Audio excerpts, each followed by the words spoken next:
예, 여러분 안녕하십니까? 오늘은 한국 현대문학의 이해 제13주차 강의입니다.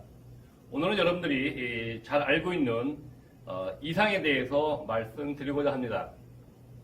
여러분들은 중고등학교 때 이상이라고 하면 날개 또는 오감도, 거울 이런 작품들에 대해서 한 번씩은 들어봤을 것입니다. 여러분들이 이상에 대해서 공부를 할 때 많은 사람들이 그분의 이름 앞에는 초현실주의 작가 또는 천재 작가 이런 말을 붙어 있는 것을 확인할 수 있습니다. 또 한편으로는 여러분들이 날개라든가 오감도 또는 거울이라는 시를 읽을 때 과연 이것이 천재 맞나? 혹시 그 미친놈 아닌가? 라는 생각을 들 수 있었을 거라고 생각합니다. 오늘은 이상이라는 작가가 천재인가 혹은 광인인가 이 점에 초점을 맞춰서 먼저 말씀을 드리고자 합니다. 강의를 시작하기 전에 먼저 간단하게 두 개의 우화를 말씀드리겠습니다. 첫째는 여러분들이 잘 알고 있는 안델센이라는 작가의 벌거벗은 임금님이라는 우화입니다. 잘 아시죠? 예, 옛날에 호사를 좋아하는 임금님이 있었는데 이웃 마을에 양복장이가 와서 이 임금님을 소개라고 하죠. 그 내용은즉슨 자기의 직분에 잘 맞는 사람에게만 보일 수 있는 천상의 옷을 만들어준다고 합니다. 이 임금님은 나의 능력이 과연 나의 지위에 어울리는가라고 의구심이 들어서 옷을 맡기게 되죠. 근데 옷이 다 완성됐다고 했는데 임금님은 자기 눈에는 아무런 옷이 보이지 않아요. 그런데 안 보인다고 말하면은 자기의 능력이 부족하다고 생각할까봐 멋있네 라고 말을 합니다. 그래서 임금님은 예쁘다 라고 말하죠. 다른 신하들도 예쁩니다 말하고 신하들만이 수군수군 대고 있습니다. 드디어 대관식이 돼서 왕은 행진을 하는데 실제적으로는 벌거벗었지만은 많은 사람들은 임금님 옷은 이쁘다 라고 말을 합니다. 그때에 한 아이만이 임금님은 발가벗었다 라고 말합니다. 그제서야 사람들은 자기가 거짓말을 하고 있음을 깨닫게 됩니다. 왜? 이 아이는 어떤 직위도 없기 때문에 이 아이가 말을 하는 것은 곧 사실이기 때문에 그렇습니다. 잘 알고 있는 내용입니다. 하나 더 우화를 말씀드리겠습니다.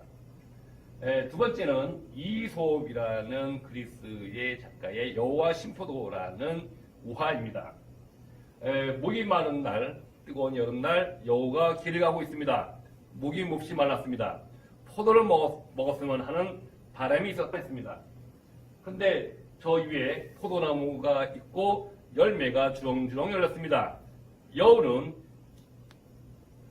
팔짝팔짝 뛰면서 포도를 먹으려고 했습니다만 키가 닿지 않아서 포도를 먹지 못하게 됩니다. 돌도 던져보고 점프해봤습니다. 못 씁니다.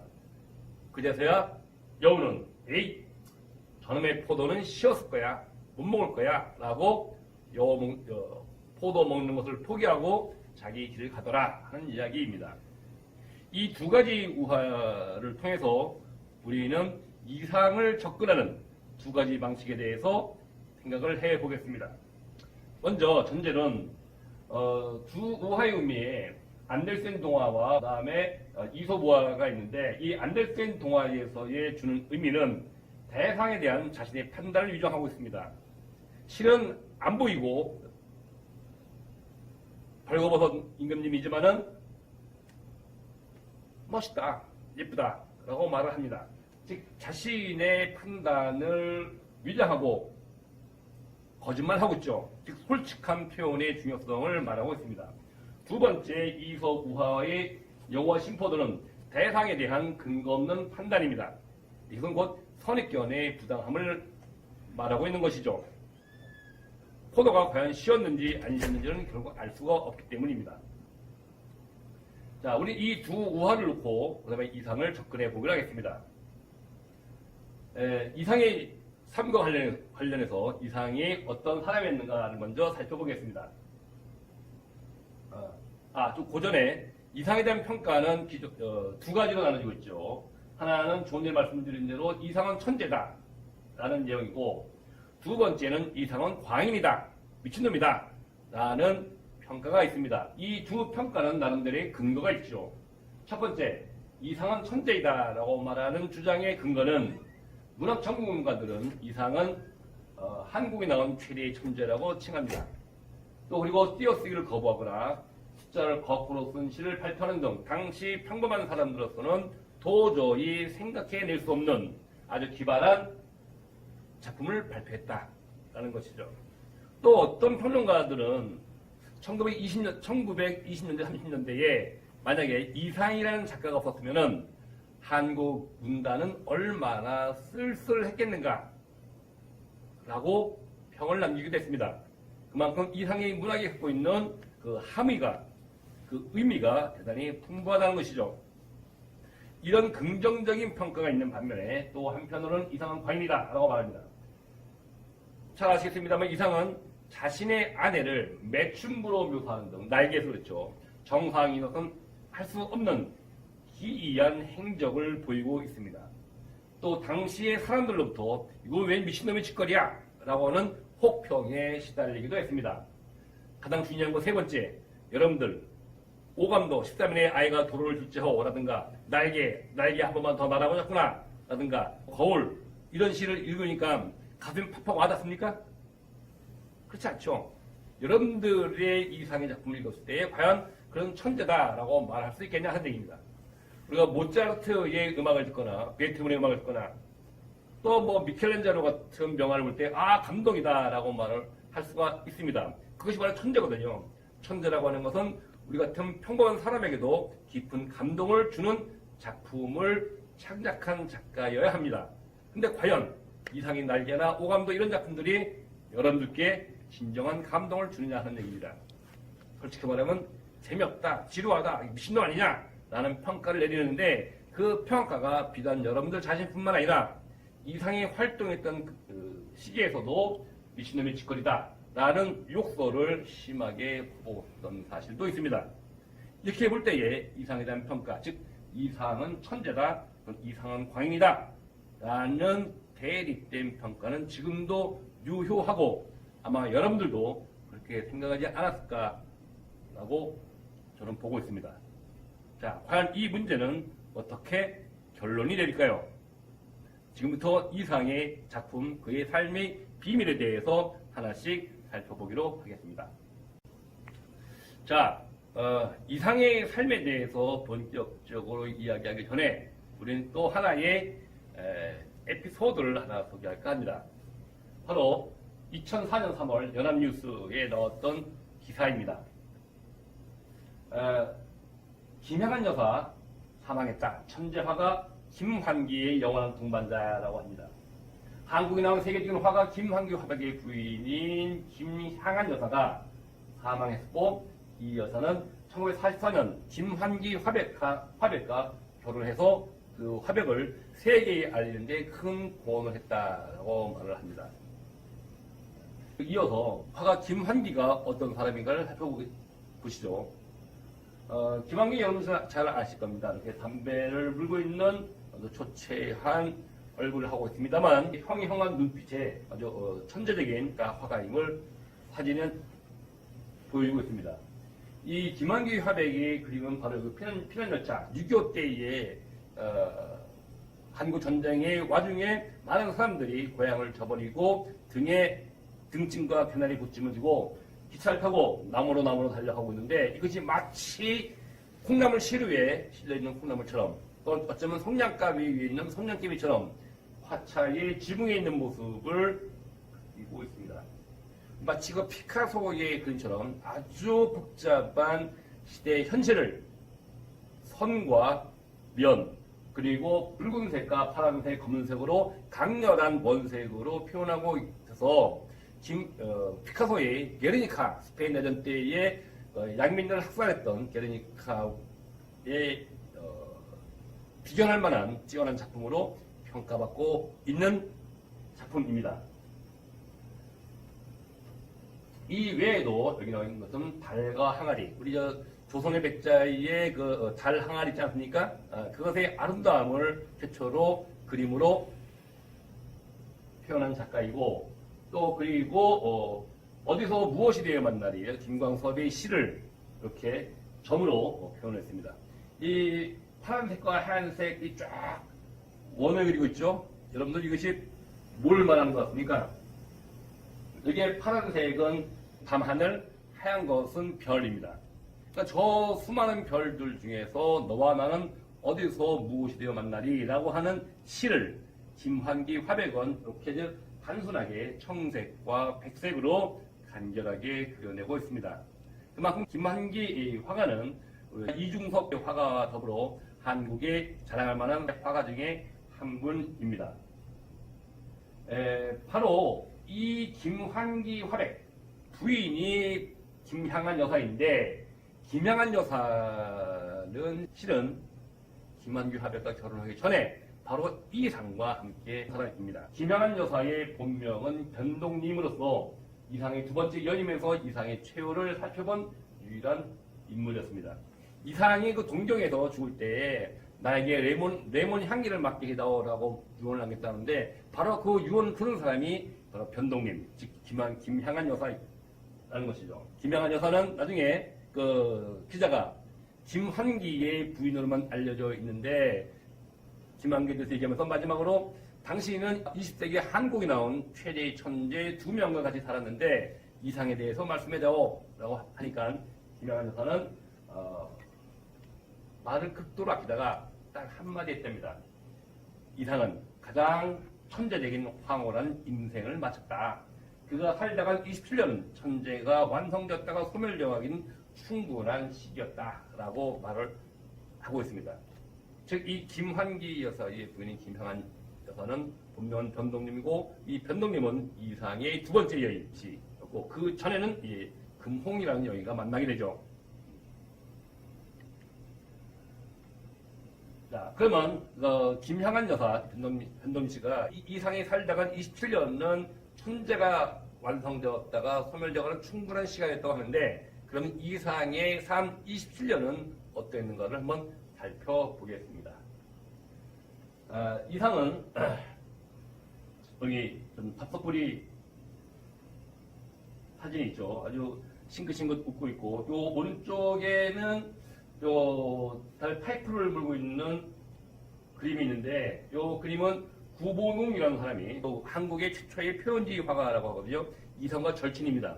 그 구본웅이라는 사람이 1930년대에 어느 우인상, 나의 친구라는 타이틀을 걸고 그림을 그렸는데, 이 그림을 보니까 이상과 닮았어요. 그 명시하지는 않았지만 이상의 절친은 구본웅이 이상을 모델로 해서 그린 그림이 아닌가라고 생각하고 있습니다. 이상은 1910년 9월 23일 중로구 사직동에서 출생했는데 본명은 해경이었습니다. 3살 때 부모를 떠나 아들이 없던 큰아버지 집에 이사를 갔습니다.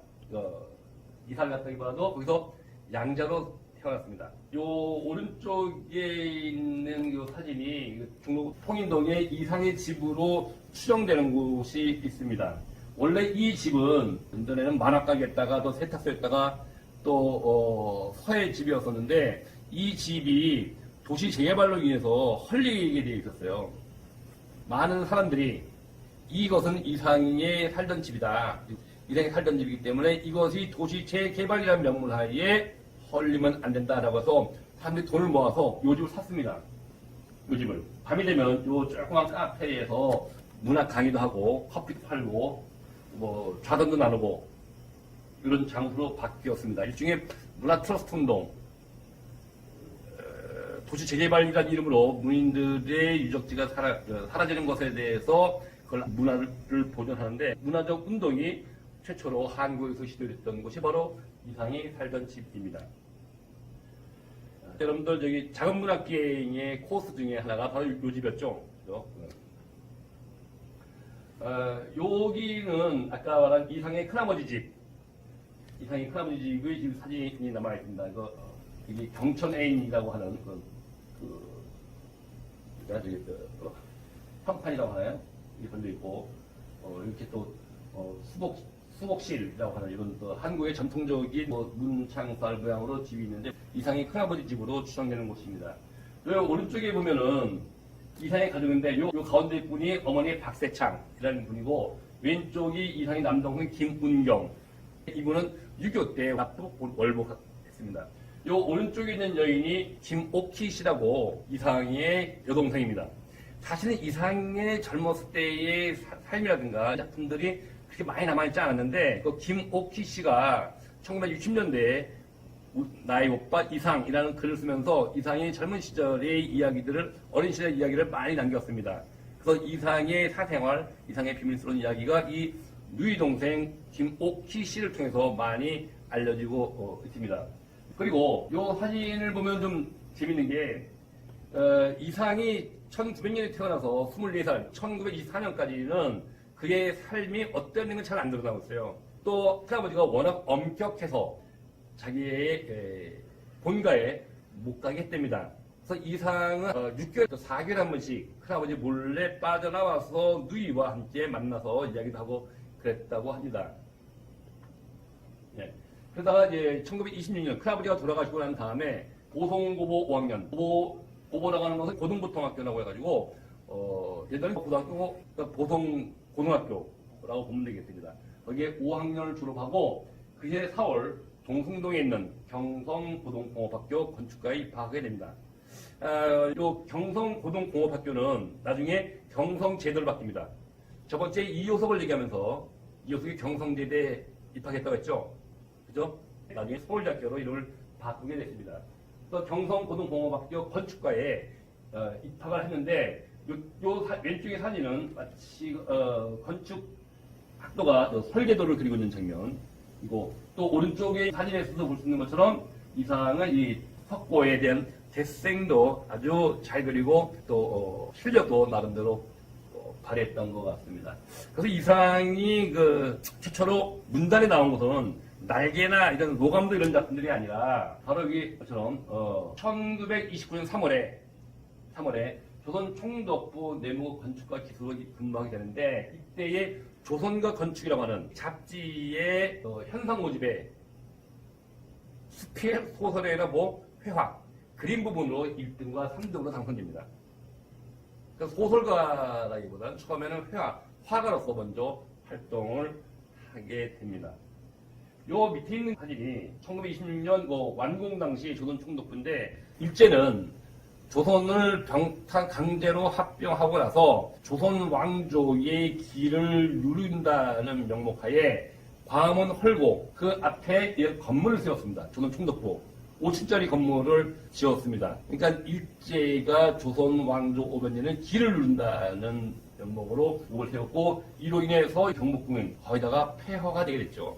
그다가 1993년 김영삼 대통령이 정권을 잡은 이후에 이 조선 총독부를 헐고 지금 광화문으로 새롭게 짓고 있습니다. 바로 이 조선 총독부 건축가의 기사로 근무했던 것이 바로 이상입니다. 오른쪽에 있는 그 파란색의 그림은요. 건축 무한 육명각체의 비밀이라고 하는 영화 제목입니다. 건축 무한 육명각체의 비밀이라고 하는 이상의 시가 있습니다. 영화의 내용은 이상이 요 조선 총독부를 건설하면서 조선이 부흥하고 일제가 멸망할 것이다 라는 비밀스러운 문서가 요 건물 안에 숨겨놨다고 전자입니다. 그런데 바로 그 보물섬 지도가 건축무한 육명각체라는 시라는 거죠. 그래서 이 영화에는 주인공들은 신경 이런 사람들이 바로 요 조선 총독부에 있는 건물 속에서 시에 나와 있는 내용을 살펴가면서 그 보물을 찾는 내용을 담고 있는 영화입니다. 그러니까 시 한 편으로 하나의 영화가 완성된 거죠. 바로 이상의 문학이 갖고 있는 힘이라고 할 수 있겠습니다. 네. 여기 있는 사진은 이상이 조선 총독부 시절에 찍었던 사진이고 요 오른쪽에 있는 사진은 정확히 언제 찍은 건지 몰라요. 근데 아마 이상이 이것은 누구인가 라는 제목으로 사진을 이렇게 뒤에다가 낙서를 해놓은 거 있어요. 아마 자기의 사진 보니까 자기의 친구인 것 같기도 하고 어찌 보면은 요 사람 입장을 볼 때 경성고등학교에 연극을 했을 때의 모습인 것 같기도 합니다. 그 이상이 누구 같아요? 세 번째, 이 사람이 이상입니다. 이상은 나름대로 중고등학교 대학 졸업할 때까지도 대단히 정상적이고 지극히 일반적인 모습으로 생활하고 있었음을 확인할 수 있습니다. 그런데 바로 1933년 24살 때에 심한 각혈, 피를 토하게 됐어요. 그러다가 충북도 기사직을 사임하고 통인동 큰 아버지 집, 아까 이상의 집 있죠? 그걸 정리하고 효자동에 집을 얻고 21년 만에 부모 형제들과 같이 살게 됩니다. 이렇게 보면은 이상은 태어나서부터 21살 때까지 진짜 아버지를 못 불렀어요. 큰아버지 집에 살았단 말이죠. 그래서 이상의 시를 보면은 그 아버지에 대한 얘기가 같이 나옵니다. 이 얘기 나중에 작품 분석할 때 살펴보기로 하겠습니다. 폐병을 치료하기 위해 황해도 배천원천으로 요양을 하는데 이때 운명적으로 희생 금홍이를 만나게 됩니다. 바로 이 오른쪽에 있는 사진입니다. 1995년에 이상의 삶을 금홍아라고 하는 영화로 발표된 적이 있습니다. 그때 사진 한 컷이거든요. 그러니까 이상은 폐병을 치료하기 위해서 직장도 그만두고 황해도 배천원천으로 요양 갔는데 여기에서 금홍이라는 여자 만나요. 이 금홍이라는 여자는 그 당시 이상희 씨의 작품에 보면 16살이고 한 번 결혼해서 아이도 있었던 여자로 나타납니다. 근데 이 금홍이는 그 배천원천이라고 하는 그 여관이 있는데 그 여관에서 청소도 해주고 밥도 지어주다가 밤에는 손님들 방에 들어가서 그 문물 파는 여인이었습니다. 근데 이 이상은 바로 이 금홍이를 보면서 한눈에 뿅 한 것 같아요. 그 이상의 그 봉별기라는 작품 보면요. 지어가지고 온 약은 집어치우고 나는 전혀 금홍이는 사랑한 데에만 몰두했다. 못난 사람의 힘은 각혈이 다 멈췄다라고 말을 합니다. 금홍이를 만나면서 건강을 다시 찾았다고 말을 하죠. 또 금홍이라는 여인의 실체에 대해서는 분명하게 드러나는 건 아닙니다만은 요 몇 개의 그 사진과 그림은 남아 있습니다. 요 왼쪽에 있는 사진은 그 이상이 금강산에 놀러 갔다 왔는데 그때에 아주 다소곳한 포즈로 앉아있는 여인과 다정하게 사진 찍은 모습이 남아 있습니다. 아마 이 여인이 금홍이가 아닐까 생각을 합니다. 그리고 구본웅이라는 그 이상의 그 우인상을 지은 화가 있지 않습니까?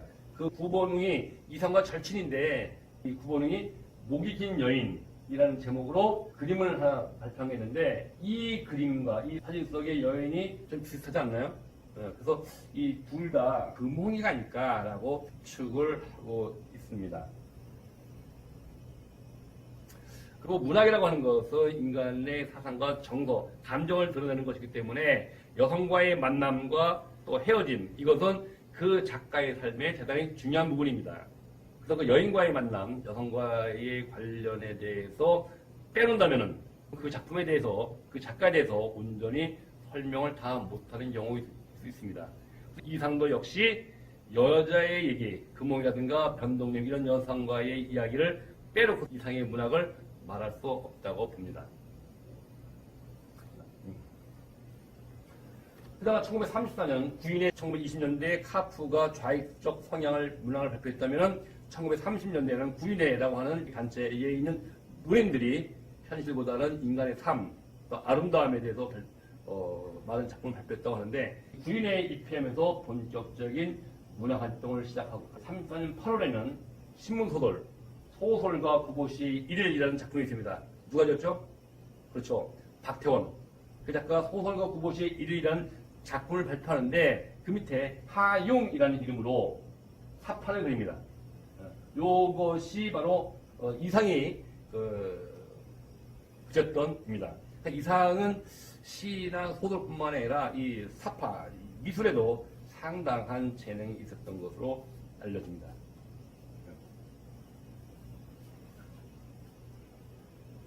네, 그러니까 34시에 본격적으로 오감도를 조선중앙일보에 발표를 하게 됩니다. 요 사진이, 이 사진이 바로 조선중앙일보에 실렸던 시 오감도 시체 1호입니다. 오감도는 시 한 편이 아니라 1편부터 15편까지 있어요.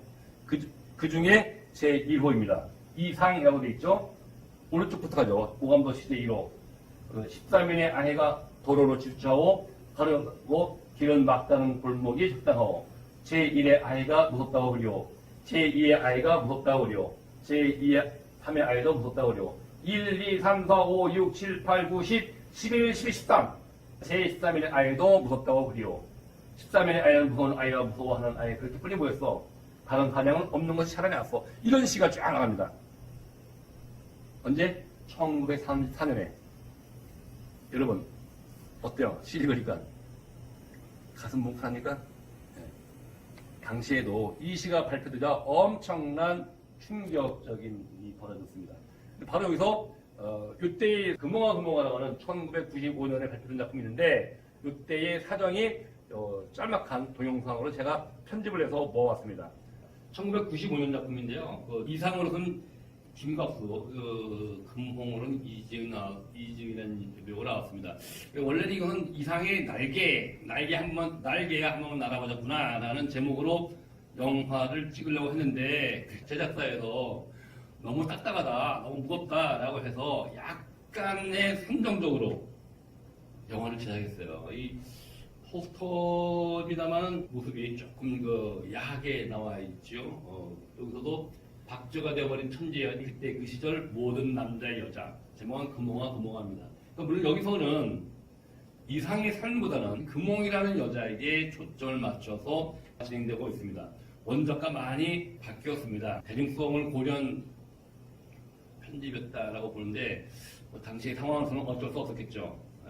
한번 편집해서 보겠습니다. 바로 이 장면은 바로 이상의 여동생 오키가 이상을 찾아와서 경제적 어려움을 하소연하는 대목이고 요 이후부터는 이상의 작품이 발표되고 그리고 나서 그가 좌절하는 그 시기까지 발표라고 해서 오감도가 중단이 됩니다. 영화의 편집은 여기까지가 되겠습니다.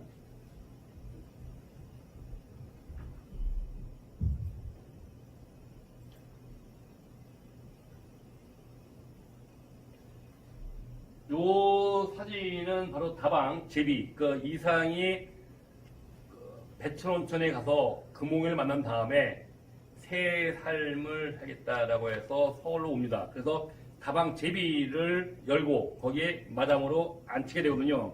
이 다방은 요즘은 커피숍이긴 합니다만은 커피뿐만 아니라 술도 팔고 문인들이 모여서 같이 잡담도 나누는 이런 곳이었습니다. 요 다방 제비를 중심으로 아까 구윤회 멤버들이 같이 모여서 잡담도 나누고 이야기도 하고 그러면서 문학과 인생에 대해서 이야기하던 그런 공간이기도 합니다. 바로 요 제비 시절에 왔던 문인들과 함께 찍은 사진입니다. 모두 7명인데 여러분 어떠세요? 이게 누가 이상 같습니까? 여기? 네, 어떠세요? 네, 이분이죠? 네. 이 앉아있는 폼 보세요. 이렇게 딱 앉아있어가지고, 삶을, 모든 것을 통째로 집어삼키겠다고 하는 그런 거만한 포즈로 앉아 있습니다. 바로 이것이 이상이 한창 전성기라고 할 수 있는 모습입니다. 이상의 오감도에 대한 자신감, 아까 영화에서도 잠시 나와 있긴 합니다만은 약간 편집이 된 것이고요. 문학적으로는 이렇게 되어 있습니다. 네. 여기 있는 사진이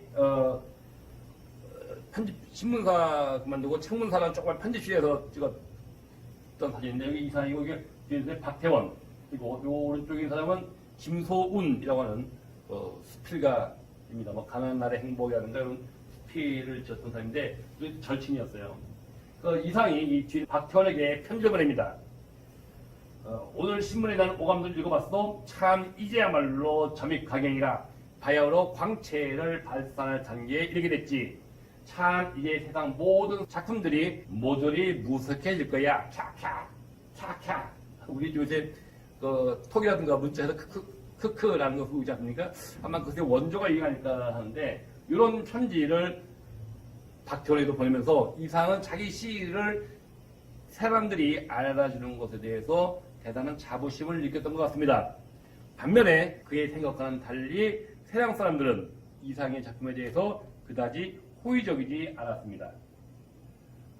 그 내용이 이렇거든요. 오감도 CJ 1호 아까 봤습니다만 13일 아이가 도를 짚자고 길은 막다른 골목에 춥다고 1의 아이가 무섭다고 그리고 두 번째 아이가 노르고 세 번째, 네 번째, 다섯 번째, 여섯 번째, 일곱 번째, 여덟 번째, 아홉 번째, 열 번째, 11번째, 12번째, 13번째 13일의 아이가 무섭다고 그리고 또 13일의 아이는 무서운 아이와 무서워하는 아이가 보였다. 다른 사장은 없는 것이 차라리 나았다. 그 중에 1인의 아이가 무서운 아이라도 줬어. 그 중에 2인의 아이가 무서운 아이라도 줬어. 그 중에 2인의 아이가 무서워하는 아이라도 줬어. 그 중에 1인의 아이가 무서워하는 아이라도 줬어. 다시 2인과 1인으로 또 내려오고 있습니다. 길은 뚫린 골목이 적당하고 아까 맞다른 골목이었죠? 그죠? 지금 뚫린 골목이 적당하라고 하고 우선 13일의 아이가 도로 질주하오라고 했는데 우선 13일의 아이가 도로 질주하지 아니하여도 줬어 라고 이런 시에 대해서 여러분은 어떻게 생각하십니까? 근데 문제는 이 시 오감도라는 시 제목으로 1호부터 2호, 3호, 4호, 5호 해가지고 15호 15번이 나갑니다.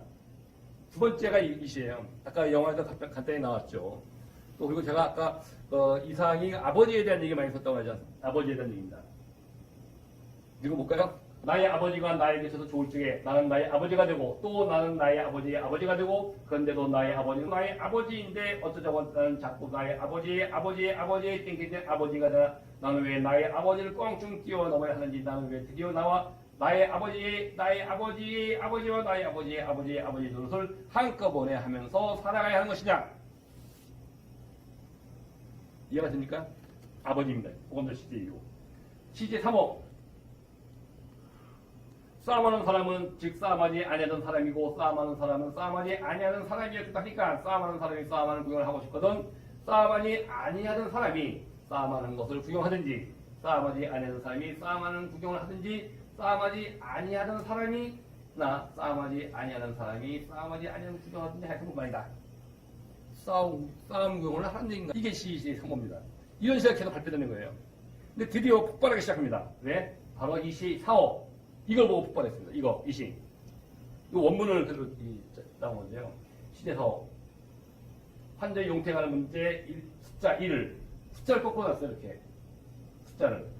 그리고 진단 0.1 1931년 10월 26일 이상 여기까지가 시의 4호고 여기 이제 6호가 되어 있습니다. 이 시를 다시 한번 쭉 펼쳐서 한번 보면은 이렇게 되어 있어요. 시대 4호. 환자의 용태에 관한 문제 아주 1부터 10까지 놓고 가운데 점을 찍었는데 이것을 그냥 놓은 것이 아니라 뒤집어 놨단 말이죠. 그리고 여기 진단 0.1 1931년 10월 26일 이상 책임이사 이상 이런 시를 발표를 했습니다. 괜찮아요 여러분들? 이런 식으로 발표되다가 15호까지가 나타나게 되는데 15호는 이런 시예요. 거울이라는 시인데 나는 거울 없는 실내에 있다. 거울 속에 나는 역시 외출 중이다. 나는 지금 거울 속에 나를 무서워하며 떨고 있다. 거울 속에 나는 어디 가서 나를 어떻게 하려는 음모를 하는 중이다. 나는 거울 있는 실내로 몰려들어간다. 나는 거울 속에서 해방하려고. 그러나 거울 속에 나는 침울한 얼굴로 동시에 꼭 들어온다. 거울 속에 나는 내게 미안한 뜻을 전한다. 내가 그 때문에 영어되어 있듯이 영어는 부속되어 있듯이 그도 나 때문에 영어되어 떨고 있다. 내가 거울 속의 나처럼 내가 거울 속의 사람 때문에 영어되어 있듯이 구속되어 있듯이 그도 나 때문에 그 거울 속에 나도 구속되어 있다. 이 15호가 발표되니까 그러니까 영화 속에서 본 것처럼 사람들이 분노가 폭발하게 되고 드디어 사건이 벌어지게 됩니다. 이태준이라는 사람이 그 복덕방이라든가 이런 작품을 쓴 소설가죠. 월보겠습니다. 그러니까 이태준은 바로 그 이상희의 부인의 친구로서 이상희 씨를 알아보고 이상희 씨를 조선중앙일보에 실어준 사람입니다. 이태준이 바로 조선중앙일보 문해부장이었거든요. 그 실었는데 이런 말을 썼어요. 이상희 씨 오감도는 처음부터 말썽이었다. 임세실에서 오감도라는 것은 이 까마귀 골자거든요. 오감도라는 것은 조감도 이 조자를 오감도 선을 하나 잘못 빼먹은 거 아니냐라고 해서 오감도라는 말을 조감도라고 바꿔왔어요. 또 조감도란만은 있어도 오감도란만은 없다. 생전 보지도 듣지도 못한 제목이다. 또 독자들의 반응은 아까 말씀드린 대로 왜 미친놈이 창고되냐, 무슨 개수장이냐, 그게 대체 어쩌자는 거냐, 딸의 항의문은 곧 산적되었다라고 말합니다. 그래서 어쩔 수 없이 이상에게 그만하자, 시를 그만 쓰자라고 통보를 하게 됩니다. 이 소식을 들은 이상은 상당히 충격을 받은 것 같습니다. 그래서 이상은 마지막으로 이태준에게 다시 편지를 씁니다. 알았다. 오감들 마치면서 나는 내가 글을 쓸 테니까 이거를 신문에 실어다고 라고 하면서 짤막한 편지글을 보냅니다. 이상 얘기예요. 왜 미쳤다고도 그러는지 대체 우리는 남보다 수십 년씩 떨어져도 마음 놓고 지낼 작정이냐. 게을러 빠지게 놀고만 지내던 일도 좀 뉘우쳐 보아야 하지 아니하느냐. 연함개점 써보고서 만들 줄 안다고 잔뜩 믿고 굴러다니는 패드 물건이 하다. 2000점에서 30점을 고르는데 땀을 흘렸다. 이상한 자기 시를 오감도 같은 것을 2000점을 써놨대요.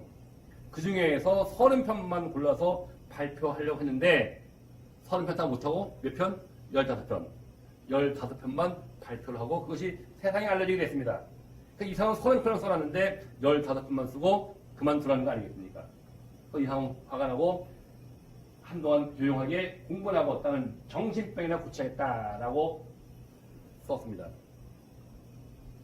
사람들이 나보고 정신병자라고 하니까 알겠다, 난 정신병 고치겠다. 하지만 우리는 언제나 남보다 수십 년씩 떨어져도 마음 놓고 신의 작정이냐라고 말했습니다.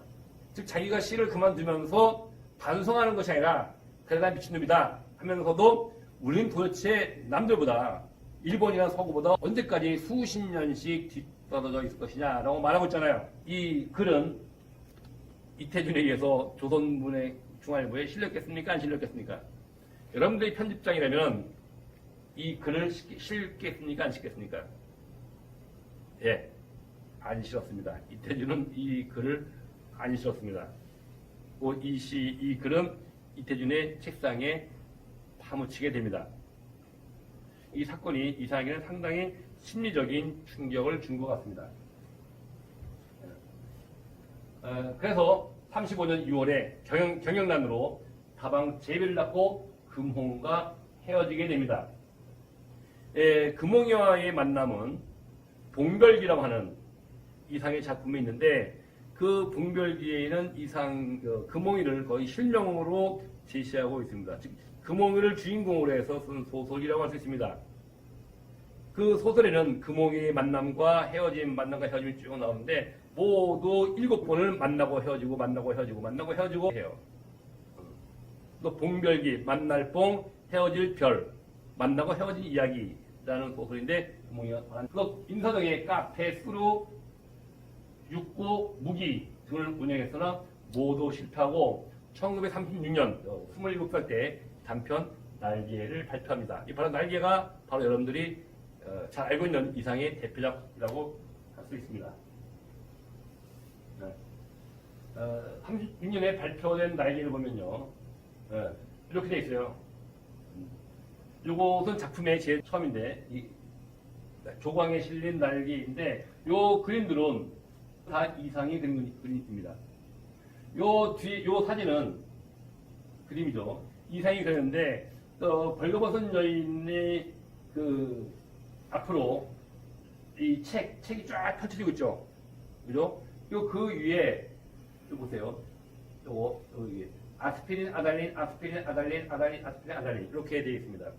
이상의 조그만 3병짜리 집이 있는데 그 중에 반은 칸막이를 해놓고 자기는 위에 칸막이 위에 있고 일종의 그 원룸이거든요. 자기는 위에 있고 아내는 안방에 있는데 나는 잠을 자고 있는데 아내가 손님이 들어오면 난 꼼짝 않고 있어야 되거든요. 근데 어느 날은 밖에 나가다가 오는데 아내가 손님하고 같이 있음에도 불구하고 문을 열고 들어와서 자버렸어요. 나는 마누라한테 얻어맞을 줄 알았는데 아내가 아이고 고생 많구나 하면서 아스피린하고 약을 줍니다.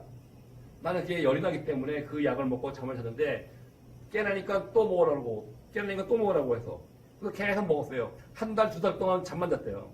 근데 어느 날 딱 깨보니까 아내가 없어. 그 약을 먹으려고 했는데 분명히 아스피린이라고 했는데 바로 이게 아달린이었단 말입니다. 아달린은 수면제입니다. 동물용 수면제입니다.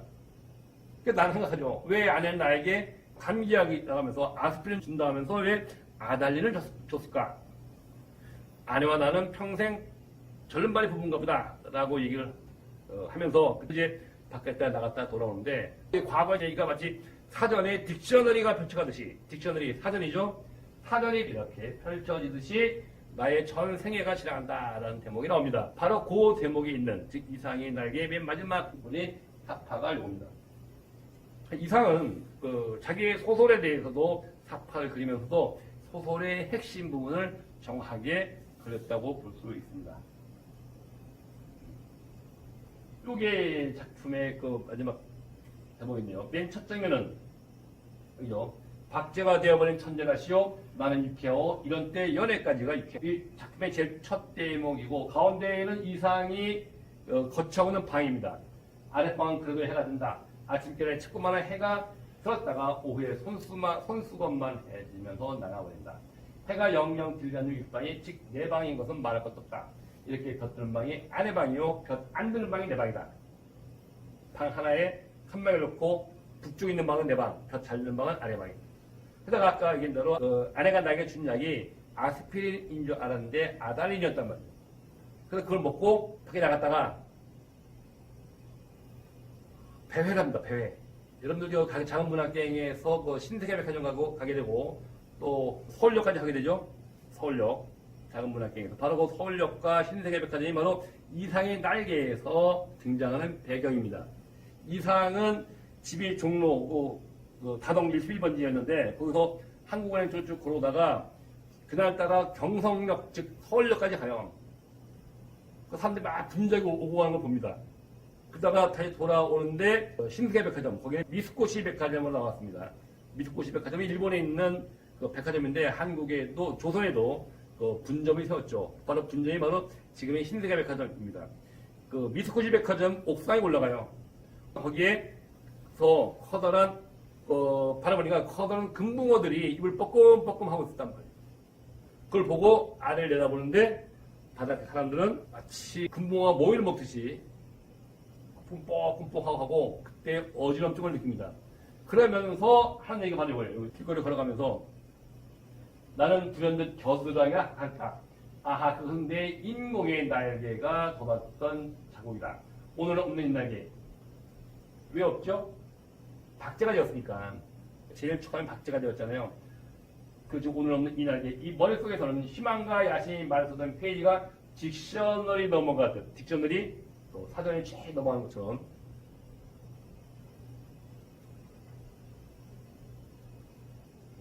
머릿속에서는 희망과 야심만 쏟은 페이지가 딕셔너리 넘어가도 번지겠다.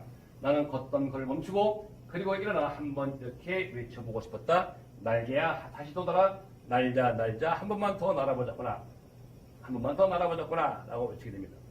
이것이 날개의 첫 대목, 날개의 맨 마지막 대목입니다. 박제가 되어버린 천재. 천재는 자기라고 한다면 자기는 하늘로 날아가야 되는데 못 날아가요? 왜? 박제가 되었으니까. 박제 날개가 펼쳐져 있지만은 못 날죠. 자연의 날개가 아니라 인공의 날개니까 못 날죠. 하지만 자기는 아내에게 붙잡혀 있다가 밖에 나오면서 말합니다. 날개야 다시 돋아라. 날자 날자 한 번만 더 날아보자꾸나. 그러니까 생활과 아내에게 묶여있던 자기 현실에서 벗어나서 한 번 더 날아보자꾸나 라고 말합니다. 처음에 낙제가 되어버린 천재와 서로 상반된 대목이 결말부분이라고 할 수 있겠습니다. 자, 이상의 날개를 보면요. 이게 좀 어두컴 방이 있죠. 어두컴컴한 것이 윗방이고 한여는 아랫방에 있습니다. 보통은 한국적인 상황에서는 내가 남자로서 가부장, 밖에 나가서 일을 하고 아내는 안해, 즉 집에 있는 사람이라서 방에 있는데 여기서 역전되어 있습니다. 역전되어 있죠. 나는 집에서 어두컴컴한 윗방에 있고 아내는 화려한 아랫방에 있습니다. 정상입니까 비정상입니까? 비정상적 관계. 전도된 시설이죠. 그러다가 나는 아내가 준 약을 먹고 아스피린인 줄 알고 먹었던 아달린을 먹고 누워있다가 아내가 잠시 외출한 사이에 나는 밖으로 나옵니다. 거리를 쏘다니 되는데 바로 이 외출하는 순간은 본질적 자아를 되찾는 과정이라고 할 수 있겠죠. 그동안 정원에 사이렌이 울리니까 그래서야 날자 나가보자꾸나 라고 말을 하죠. 전체적으로 볼 때 이게 사회성과 일상성이 결여된 공간에서 거리를 나와서 자신을 찾겠다는 강력한 의지를 보여주는 작품이 아닌가라고 생각합니다. 이상의 날개에 대해서는 대단히 평이 엇갈립니다. 긍정적인 평가는 취재서는 사람이 날개는 우리 소설의 새로운 지평을 파견 작품이다. 한 단계 뛰어넘은 작품이라는 거죠. 현대의 분열과 모순에 이만큼 고민하는 개성도 없거니와 이 고민을 이만큼 실조한 일을 찾지 못한다. 라고 극찬을 한 반면에 김문집이라는 사람은 나에게는 난해한 작품이 아니라 쉬운 작품이다. 이 정도 작품은 7, 8년 전 일본 도쿄에서 여름의 밀짚모자처럼 아주 흔해 빠진 것이다. 라고 표현합니다. 이상한 조선에서 새로운 것이다. 라고 막 펼쳐놓고 발표했는데 사람들 내가면 천재다 말을 들었는데 김문집이라는 사람은 웃기는 소리 하지 마라. 이건 일본에서 이미 7, 8년 전에 유행했던 작품이다. 라고 말합니다. 여러분 자기가 쓴 작품에 대해서 이렇게 혹평을 하게 되니까 여러분 기분 어떻겠어요? 이상도 역시 사람인지라 아주 낙심천만한 것 같습니다. 이것에 대해서 이상이 답을 해놓은 게 있어요. 족보에 덮는 비평가 김문집 선생이 어떤 평론가? 족보에 덮는 평론가. 아주 험담한 거죠. 내 소설에 59점이라는 좀 참담한 채점을 해놓으셨다. 59점이면 낙제이다. 그러니까 썰머는 낙제의 첫째다. 나는 참 낙심했다. 라고 말했습니다. 아주 낙심했던 것 같아요. 여기서 뒷얘기를 대해 해주면요.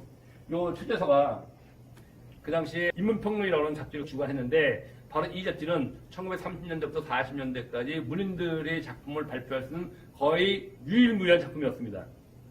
근데 이 편집장이 최재서였거든요. 근데 김문집이 작품을 투고할 때마다 거절당했어요. 최재서라고 하면요. 당시에는 최고의 평론가이자 실력가였어요. 최재서가 한마디 하면 그 사람에 의해서 작가가 뜨고 험담하면 작가가 가라앉고 최재서가 말 한마디에 좌우하고 있는데 최재서가 극찬한 사람에 대해서 김문집이 웃기는 소리 해봐라. 난해한 작품이 아니라 쉬운 작품이다. 이거 일본에서 이미 유행한 거다. 라고 말하니까 최재서는 기분 좋았겠어요? 나빴겠어요? 별로 안 좋았겠죠. 그래서 김문집이 투구한 것을 다 거절시켜가지고 김문집도 말 한마디 잘못해가지고 배를 쫄쫄 굶게 되었다고 얘기합니다.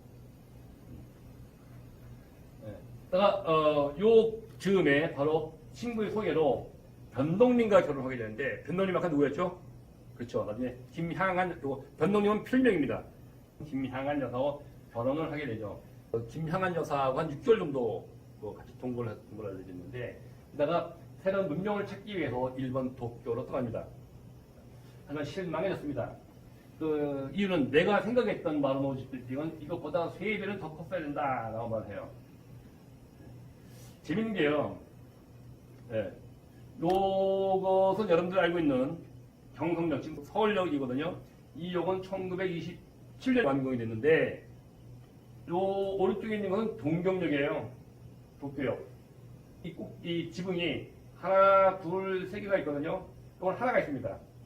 그러니까 이 도쿄역은 이거 유럽에 있는 암스테르담, 네덜란드의 암스테르담역을 본떠서 지었다고 합니다.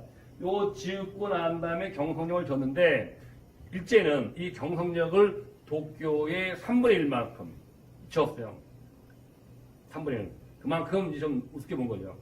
그러니까 이상은 경성역을 갔는데 이 경성역의 위용을 보고 놀랐는데 사람들의 말에 의하면은 이 경성역의 3배나 큰 게 도쿄역이라는 거 아닙니까? 이 도쿄역 옆에 또 이 바로 마루노우치 빌딩이라고 어마어마한 빌딩에 서 있다는 거예요. 그러니까 이상은 경성역을 보면서 놀랬던 그 일본의 문명을 직접 확인하기 위해서 도쿄를 갔습니다. 가자마자 실망했대요. 왜? 내가 생각했던 마루노우치 빌딩은 이보다 3배는 더 컸어야 됐다. 여러분들 혹시 그 수학여행이나 아니면 뭐 가족 간의 여행 가가지고 석굴암 가보셨습니까? 또 불국사 가보셨습니까? 석굴암이라든가 거기 있는 본전불상, 또 다보탑, 석가탑 이런 것들이 여러분들이 생각했던 것보다 커요, 작아요? 작습니다. 예. 혹시 시골에 살던 사람들이 서울의 남산을 보면은 다 놀라는 게 뭐냐? 남산이 너무 가깝다는 것도 있고 또 하나는 남산이 이렇게 낮은 줄 몰랐대요. 저도 실은 석굴암에 가보고 꼭 뭐 우리의 자랑할 만한 문화재다라고 하는데 막상 가보니까 작더라고요. 다보탑이나 석가탑도 내가 생각했던 것보다 훨씬 작았습니다.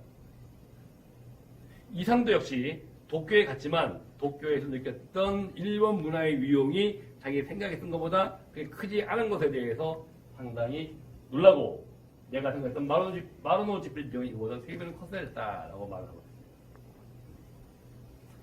있습니다. 게다가 1937년 2월 사상 불운 혐의로 일본 경찰에 체포가 됩니다. 37년이면 본격적으로 일제가 그 중일전쟁을 준비할 때이고 그리고 또 홍콩과 싱가포르 막 점령하고 이럴 때거든요. 그때에 일본에 조선인 청년이 와 있는데 많은 청년들은 즉 일본에 와 있던 유학생들은 징병에 끌려가야 되는데 이상은 그때 일본에 왜 갔어요? 그냥 간 거예요. 아무 이유 없이. 학생이 아닙니다. 그러니까 일본 사람들 입장에서 볼 때는 이상이 폐병이 걸려서 피고에 상접하죠. 또 세수도 안 하고 머리를 그 까치머리라고 하죠. 이러고 다니니까 이상하다. 신분 조회 좀 해보자. 경찰에 끌려갔는데 신분도 불안하고 또 거처하는 것도 불명하고 그래서 화상이 불안하다라고 해서 체포를 했는데 2월에 체포했는데 한 달 만에 건강이 악화되어 출감했다가 4월 17일 오전 7시에 동교제도에서 사망을 하게 됩니다. 그때 죽고 나서 제일 먼저 연락이 한 것이 아까 말한 김소은이고 김소은 씨는 도쿄에 있었거든요. 그래서 서울에 있는 곳에 연락했는데 제일 먼저 연락한 것이 바로 변동림 씨, 즉 김향한 여사입니다. 그래서 김향한 여사가 바로 그대로 도쿄에 쫓아가서 이상의 마지막을 지켜봤대요. 그 이상을 찾아가서 이상에게 저를 알아보겠어요? 제가 누군지 알겠어요? 라고 말하니까 이상은 말없이 있다가 나에게 레몬 향기를 맡게 해다오 유언을 하게 됩니다. 그래서 이 김향한 여사는 그 길로 도쿄시가 막 찾았는데 레몬을 찾을 수가 없죠. 4월이니까. 못 찾고 돌아왔는데 이미 이상은 싸늘한 시신으로 병원에 있었다라고 말합니다. 또 부인 변동임 씨에 의해서 유해는 화장되어 미열이 공릉묘지에 안장되어 있습니다. 바로 김향한 여사, 필면 변동님은 이상의 최후를 지켜본 여인이라고 할 수 있겠습니다. 이 김향한 여사가 남긴 말이 그는 가장 천재적인 황홀한 인생을 마쳤다. 그가 살다가 27년은 천재가 완성되었다가 소멸되는 충분한 기간이었다. 라고 짤막하게 이상의 삶을 요약하고 있습니다. 자, 여기까지가 이상에 대한 삶을 간단히 요약한 것이고 곧 이어서 이상의 작품 3개에 대해서 하나씩 살펴보도록 하겠습니다. 먼저 여러분들께 소개했던 것이 이상 오감도 시 제1호였죠. 쭉 읽어드렸습니다. 13일의 아이가 도를 질주하고 있고 지금 막다른 골목에 격당하고 무섭다고 그리고 한 다음에 무서운 아이와 무서워하는 아이, 막다른 골목이 아니라 뚫린 골목, 또 도를 질주하고 질주하지 않아야도 죽고 되어 있습니다. 이 시의 의미를 하나하나 분석하기보다도 전체적인 틀거리를 보면은 이게 시가 서로 대립적인 것, 즉 대칭성을 보이고 있습니다. 즉 여기서는 13년의 아이가 무섭다고 그리워했죠. 그러니까 무서워하는 아이죠. 공포감을 느끼는 아이예요. 근데 여기서는 무서워하는 아이, 이 아이들은 무섭다고 그리워했으니까 무서워하는 아이죠. 그런데 이 중의 아이들이 무서운 아이, 즉 공포감을 주는 아이라서 좋다. 13명의 아이가 뛰어가고 있는데 얘네들은 무섭다고 그리워. 즉 무서워하는 아이일 수도 있고 또 무서운 아이일 수도 있고 공포감을 느끼는 아이일 수도 있고 공포감을 주는 아이일 수도 있고 두 가지가 서로 섞여 있다는 거죠. 막다른 골목이 적당하고 또 뚫린 골목이 적당하고 또 도로로 질주하고도 좋고 도로로 질주하지 아니하여도 좋고 전체적으로 볼 때 이 시의 의미면을 볼 때는 무서워하는 아해, 무서운 아해 둘이 대칭이 되고 있습니다. 두 번째 시를 볼까요? 시제 이혼인데요. 나의 아버지가 나에게서 좋을 때 나가 있고 누가 있어요? 나의 아버지가 있어요. 나는 누가 됩니까? 나의 아버지가 돼요. 아버지가 되고. 그러면 나의 아버지는 가만히 있는가? 또 나는 나의 아버지가 되고 나의 아버지는 또 나의 아버지도 나의 아버지인데 어쩌자고 나는 나의 아버지가 되는가? 지금 내가 있고 나의 아버지가 있는데 아버지가 줘라. 그러면은 나는 누구 역할을 해야 되는가? 나의 아버지 역할을 해야 돼. 그렇다고 나의 아버지가 없어지는가? 아니야. 나의 아버지는 또 나의 아버지의 아버지, 할아버지가 돼. 내가 아버지 노릇을 하려고 하더라도 나의 아버지는 없어지지 않고 나의 아버지들은 또 존재한다는 철저하게 나하고 나의 아버지가 서로 대립되어 있습니다. 시 세 번째를 보겠습니다. 사보 보면은 싸움하는 사람은 즉 싸움하지 아니하던 사람이고 지금 싸우는 사람이 싸움하지 아니하던 사람이야. 근데 이 사람은 예전에 싸웠어요? 안 싸웠어요? 안 싸웠죠. 안 싸웠다가 갑자기 일이 있어서 싸우지 않겠습니까? 그냥 싸움하는 사람은 예전에는 안 싸웠던 사람이야. 두 가지 속성이 같이 묶여 있습니다. 즉 싸움하는 사람은 못 싸움하지 않는 사람입니다. 한 사람의 두 가지 속성이 서로 대립되어 있습니다. 시제 15호를 먼저 볼까요? 여러분들 거울이라는 시도 많이 나왔습니다. 나는 거울 없는 실내에 있고 거울 속의 나는 역시 외출 중이다. 나는 지금 거울 속의 나를 무서워하며 떨고 있다. 거울 속의 나는 어디 가서 나를 또 어떻게 하는 음모를 하는 중일까? 나는 거울 있는 실내에 몰려 들어가. 거울 속에 들어갔어요. 거울 속에서 해방하려고. 그러나 거울 속에 나는 침울한 얼굴로 동시에 꼭 들어온다. 거울 속에 나는 내게 미안한 뜻을 전한다. 내가 있고 거울이 있는데 이 거울 속에 내가 자꾸만 나를 괴롭히기 때문에 내가 거울 속에 들어갔어. 거울 속에 나를 쫓아내려고.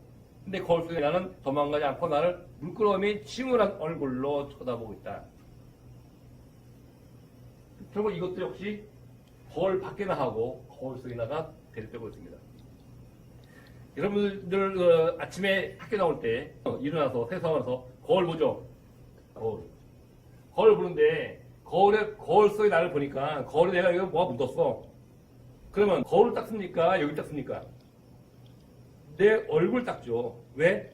나는 지금 거울 속의 나를 분리해서 생각합니까? 아니면 나라고 생각합니까? 일반적으로는 나라고 생각해요. 또 거울을 닦는 것처럼 나를 닦으니까. 근데 이상은 거울 밖에 나, 진짜 나하고 거울 속의 나를 다르게 생각하죠. 바로 이것이 자아의 분열입니다.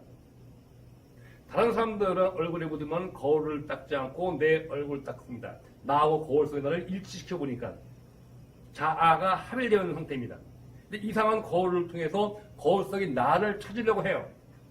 자아가 분열되어 있죠. 바로 이상의 시를 자아의 해체, 자아의 분열이라고 말하는 이유가 바로 여기에 있습니다.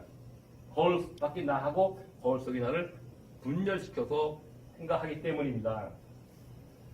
그래서 이상의 문학의 키워드는 대칭 혹은 거울인데 오감도 시제 1호의 대칭을 어떤 수학자는 이렇게 분석을 했어요. 이렇게.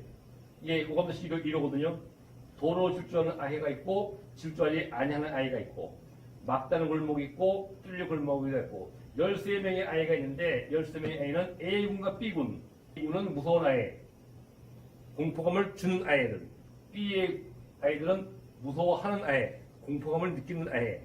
한 사람 속에는 무서운 아이가 무서워하는 아이가 섞여 있죠. 공포감을 주는 사람과 공포감을 느끼는 사람이 동시에 있다는 거죠. 사람은 항상 피해자만 있는 것이 아니라 가해자의 속성도 가지고 있다. 인간의 이중적인 속성이 한 인간에 그대로 존재하고 있음을 드러내는 것이 아니냐 하고 수학자들은 이렇게 수식을 통해서 설명을 합니다.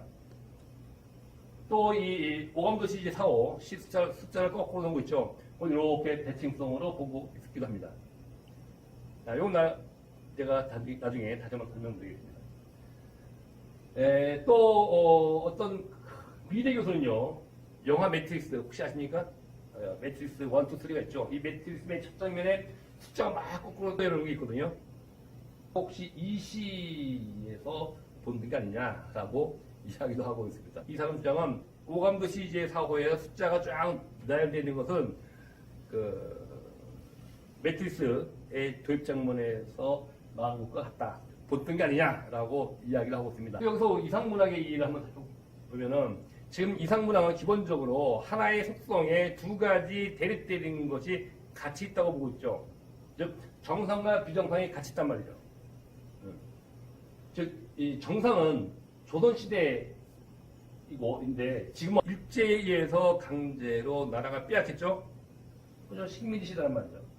조선시대에서는 군사부 일체, 임금이 스승이고 스승은 그 부야, 이게 같았어. 근데 지금은 일본이 와서 임금이란 나라의 지배자가 됐습니다. 일본의 군이 그 가짜의 아버지가 됐죠. 이게 비정상적인 사회. 또 자기 방이 있고 아내 방이 있습니다. 싸움하는 사람과 싸움하는 사람. 아까 제가 날개를 얘기했는데 조그만 방이 있는데 이 방에서는 나는 저 윗방, 구석진 방에 있고 아내는 밝고 빛이 들어오는 방에 있습니다. 나는 방에서 잠만 자고 있고 생활은 아내가 하고 있어요. 아내와 나가 관계가 정상, 비정상, 비정상으로 뒤바뀌어 있습니다. 원래 싸움 안 하는 사람이어야 돼. 싸움하면 안 돼. 그런데 싸움하는 사람은 비정상이죠. 또 무서워하는 아이. 일반적으로 사람들에게 피해를 주지 말아야 되니까 무서워하는 아이가 정상적이죠. 근데 무서운 아이, 공포감을 주는 아이, 다른 사람에게 피해를 주는 아이는 비정상입니다. 또 일반적으로 우리는 거울 밖에 살고 있는데 나는 거울 속의 세상도 생각하고 있습니다. 이렇게 볼 때 결론적으로 이 사항은 1930년대에 살고 있어요. 이 30년대는 정상적인 사회인가 비정상적인 사회인가? 비정상적인 사회로 평가하고 있는 것 같아요. 왜? 일제히에서 강제로 나라를 빼앗겼으니까. 그런데 많은 사람들은 한민족, 조선민족의 나라를 생각하지 않고 현재의 조선을 지배하고 있는 일제에 협력하고 그들이 설정해 놓은 질서에 그대로 맹목적으로 순종을 하고 있어요. 이것을 이상은 비정상적으로 본 거죠. 즉 현실에서는 이상은 자기의 이상을 꿈꾸면서 이런 세상을 하고 있는데 많은 사람들은 현실 속에서는 이 식민지 시대, 비정상적인 시대에 살고 있단 말이에요. 그러니까 비정상 시대에서 정상적으로 살고 있는 나는 이쪽에 있는 사람들이 볼 때는 이상한 사람으로 보이죠. 나는 이상을 꿈꾸고 있는데 현실에 있는 사람들은 이상을 꿈꾸고 있는 나를 이상한 사람으로 보고 있는 것이 아닌가. 이상은 그걸 그리고 있는 것이 아닌가. 이상문화의 비밀이 바로 여기에 숨어 있다고 봅니다. 이건 하나의 우화입니다. 제가 꾸며낸 이야기예요. 이상이라는 사람이 있어. 이 사람이 항해를 했는데 항해를 하다가 난판에서 무인도 도착했어. 정신을 잃었습니다. 눈을 떠보니까 외눈박이 사람들이 몰려든 거야. 와, 몰려들어서 이상을 보고 막 놀라고 있어요. 아니, 이상하다. 얘는 왜 눈이 두 개인가? 이상한 나는 눈이 두 개거든요. 눈 떠보니까 외눈박이 괴물들이 자기를 쳐다보고 있어요. 나는 깜짝 놀랐는데 어떻게 세상에 눈이 하나 있는 괴물들이 있단 말이냐. 이런 섬에 내가 왜 도착했는가 깜짝 놀랐어요. 이럴 수가 놀랐어. 그런데 알고 보니까 이 사람이 더 놀래. 이 사람들이 아니 얘 눈이 두 개. 마치 우리 눈 세 개가 있는 사람 보면 놀라는 것처럼 눈이 두 개. 내가 비정상이다.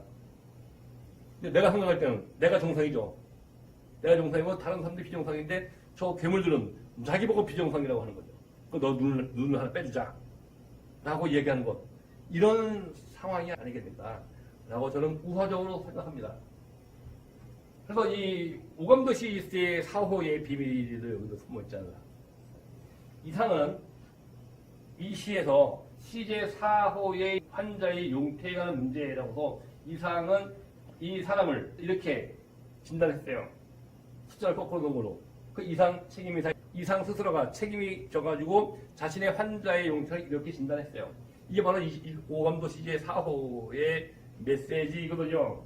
근데 이 시를 이렇게 하면 물 것이 아니라, 이게 아니라 여기다가 가운데 거울을 놓고 보자 이겁니다. 이 여러분들 보고서 이 화면의 뒤쪽에서 이 숫자를 보면은 어떻게 될까요? 똑바로 되겠죠. 거울을 가운데 놓고 왼쪽에 있는 이 시가 원래의 시인데 이 시를 거울에 놓고 비춰보면은 이런 시가 되지 않겠냐. 즉 이상은 지금 현재에 있는 상태를 비정상으로 모든 것이 뒤집어진 상태로 간주한 것이 아닌가라고 봅니다. 근데 이쪽에 있는 사람들은 이상 보고 이가 비정상이라고 생각한 거죠. 그래서 이상이 우리는 언제까지 서구에 비해서 7, 80년이나 뒤떨어져 있을 작정이냐. 나는 가서 정신병이나 고쳐야겠다라고 말하고 있는 그 이면에는 내가 정신병자냐? 이 바보들아. 너희들이 정신병자지. 이 현실에 어떻게든 아무 고민도 없이 아무 불평도 없이 이 생활을 유지하고 있느냐라고 하는 불평과 불만을 이 시를 통해서 우리에게 당시의 독자들에게 던져준 것이 아닌가라고 생각합니다. 우리는 여기서 강의 초반에 제시했던 벌거벗은 임금님과 여호와 신포도라는 두 개의 우화를 되돌아볼 필요가 있습니다. 안데르센이 지은 벌거벗은 임금님이라는 우화는 대상에 대한 자신의 판단을 위장하는 것을 비판하고 있습니다. 이를 통해 솔직한 표현의 중요성을 강조하고 있지요. 이솝의 여호와 신포도라는 우화는 대상에 대한 근거 없는 판단을 비판하면서 선입견의 부당함을 강조하고 있습니다. 이 두 개의 우화가 주는 교훈을 바탕으로 이상의 문학에 대해서 살펴보겠습니다. 지금까지 우리는 이상에 대해서 두 가지 평이 존재하고 있음을 확인했습니다. 하나는 이상은 천재야. 전문가들이 천재라고 하잖아. 라는 평이 있는가 하면 반대로 이상은 광인이야. 이런 걸 시라고 발표하다니. 라는 평이 있음을 확인했습니다. 전자는 대상에 대한 주체적인 판단의 중요성을 강조합니다. 다시 말해서 이상은 천재라고 말하는 근거가 자신의 주장에 의해서 근거를 삼은 것이 아니라 다른 사람, 전문가들이 천재라고 하잖아 라고 하는 것을 근거로 천재라고 말하는 것은 대상에 대한 주체적인 판단이 없다는 거죠.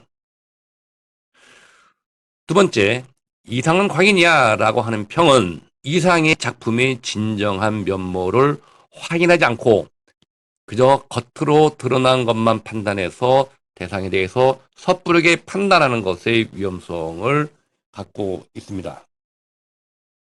자, 이 대목에서 우리는 제일 처음에 제시했던 논제, 과연 이상은 천재인가라는 논제를 다시 한번 생각해 보고자 합니다.